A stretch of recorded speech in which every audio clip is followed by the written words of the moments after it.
we are talking about 5 common mistakes that new players make in RPG character creation and how to fix them. Yes. Welcome to Lore, Love, and Loot. I'm Emery. And I'm Tyler. And we, between us, have made a lot of characters and have made some of these mistakes ourselves. Yes. So we want to help you build the best character you can to have an awesome D&D game. Mistake number 1 is not making a character with a forward-facing objective, a future goal. I am queen of the backstory. I love the backstory. I love juicy pages of things and trauma that have happened to my character. And I think I handed you like that once, and you were like, Yeah. I don't need this. Yes. Yeah. Sometimes a backstory can almost get in the way of the campaign in a sense, right? If you lean too far into that backstory. So I think the thing is that you have to have the backstory that you create and you love and you build this character, but they need to have forward momentum and they need to have a goal in your DM's world. And it's so if you create this traumatic backstory or any kind of backstory, I don't know why I'm saying traumatic. Maybe that's because you lean into traumatic most of mine are. And, you create this cool backstory, but it ends at the point where your level 1 character starts. But then we come up with the situation of, what do they want? Like, are they just floating in this world? Yeah, and that's where goals come in and can be, I think, a very powerful way to help round out that backstory. This is where you came from, sure. Something usually happens in that backstory that makes you want to adventure, but then what are you doing? Why are you going out into the world and doing one of the most dangerous things that you can do as a person in these RPG games? And what's the motivation? What's the goal, right? And I think what I've really enjoyed doing lately, and in our last campaign that we just started, is going along the lines of using SMART goals. It's something that people do in education, and I've been doing this a lot in my teaching practice, but using SMART goals, which actually work very well for an RPG space, right? So those SMART goals... If you don't know what SMART goals are, they are goals that are specific, measurable, attainable, relevant, and timely. Yes. Yeah, you got it.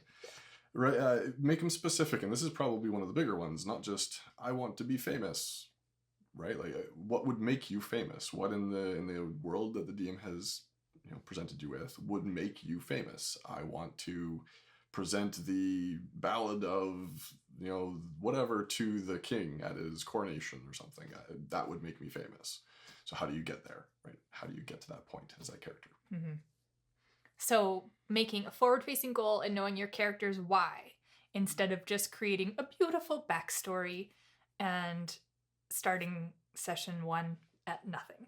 And maybe as an addition to that, don't hold on to them too close for too long, and you can, but it'd be nice if not far into the campaign that those goals are laid out in a sense. Maybe not all the pieces, maybe not all the whys, and eventually get there, but that character advancement and the party advancement helps when then the rest of the party buys into your goal and helps you along that path. And then all of a sudden now it could be a shared goal, right? Or you can find that someone else has a goal similar to yours or opposing, and that could be fun too. Our next mistake that we see often, and I hate to call this one a mistake because we talked about not yucking someone's yum and like not letting someone play the character they want. But obviously there's a challenge that comes with people who build like the edgy character or the loner character in a group gameplay scenario. Yeah. And so to those people, I would say, make your edgy character. That is fun. That is fine. What they need to be able to show is growth. They need to not stay edgy and loner-y the entire campaign. Yeah.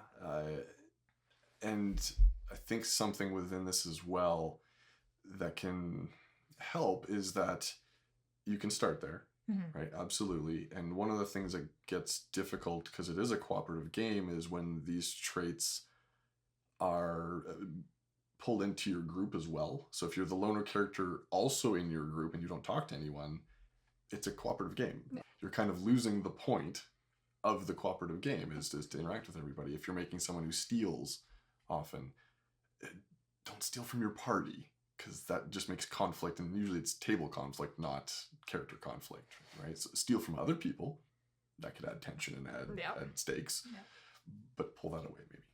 Yeah. So always be willing to grow as the character into maybe someone who is not that way. Because I mean, we can all start that way. Who hasn't made an edgy rogue? We've all made an edgy rogue. But they need to be able to grow. So create that, but let it be. Give it space. Let it communicate and grow. Let them communicate and grow as a person. 3, it is so important to create to the tone of the table. The DM is creating a game for you. And if they really want to do like a serious, dark, apocalyptic, role-play heavy table, and you come in with your half-unicorn character Gumdrop, it's not matching the tone of the table. They've got an idea of what they would like to create, and you are playing in their world. It would be better to bring someone suited to play in that world.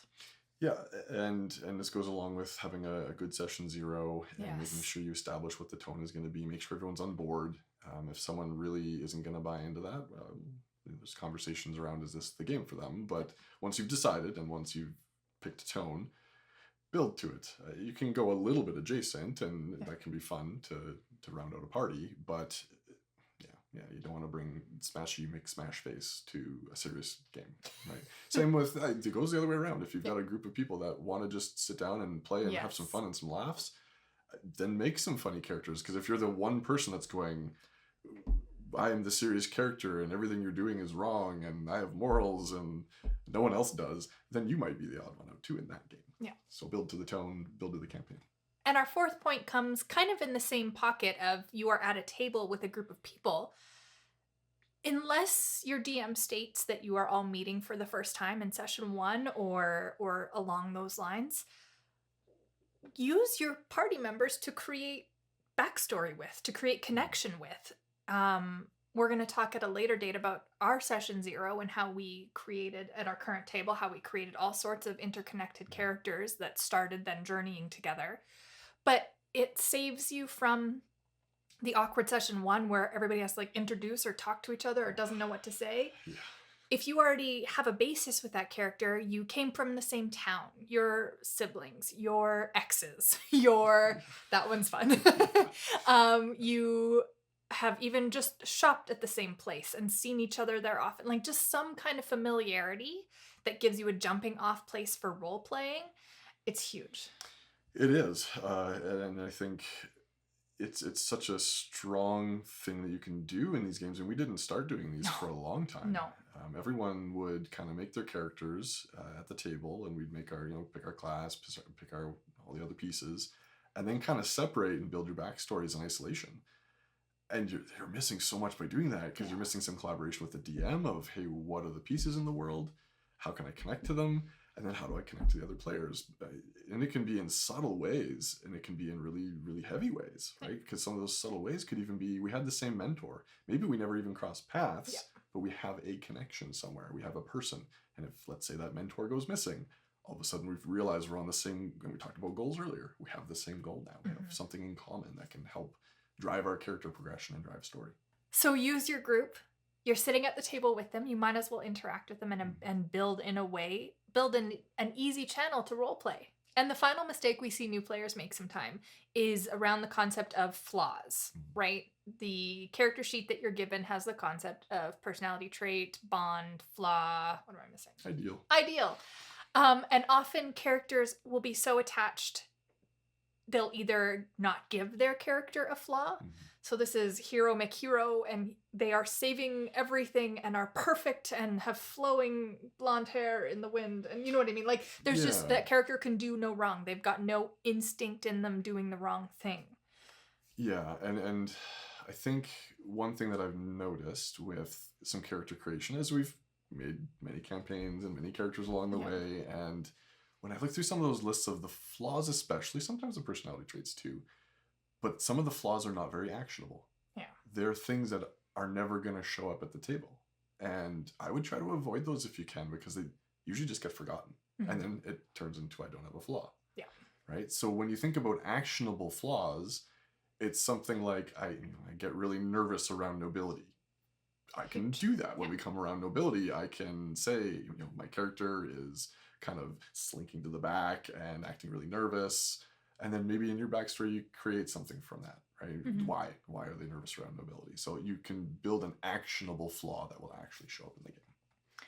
The other thing is, in following off of that, is to not be so stuck in your flaws that you can't see character growth. Yeah. If your flaw is that you are scared of something and you just refuse to ever deal with that thing to the point where it becomes a hampering at the table and your group can't actively do what they're trying to do. Say my character is terrified of spiders. That's their flaw. Well, I won't go into that cave with the spiders in it to save my traveling partner's brother. Well, of course I would go save his brother, but I need to get past my fear of spiders to go do that. And so that could be a character beat, but just saying, no, I won't go. There's spiders. And my character's flaw says I'm scared of spiders. Therefore, I will not go. Being so stuck in your flaw also is super restricting in roleplay. It is. And you run the risk of potentially the rest of the group saying, well, we're going in. Yeah, you'll just get left if there. you want to stay out and do that, we're going to go deal with the game and the mission that's in front of us and play the game. Yeah.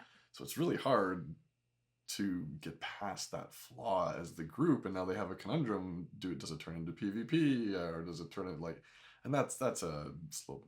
You don't want to go down. Messy. It's messy. That's rough.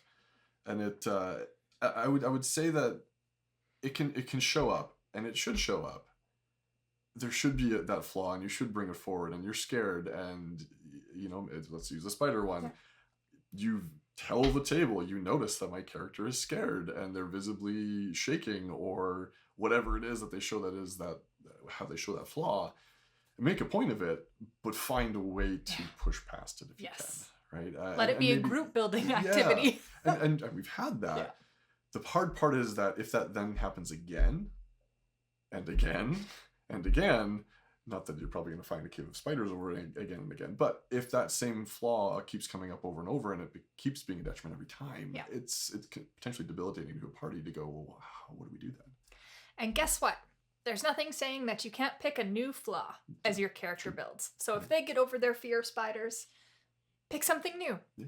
Something, again, that lists everything we've just talked about here that is still driving character forward. But yeah, pick a new flaw. There's nothing saying you have to be scared of spiders for 20 levels.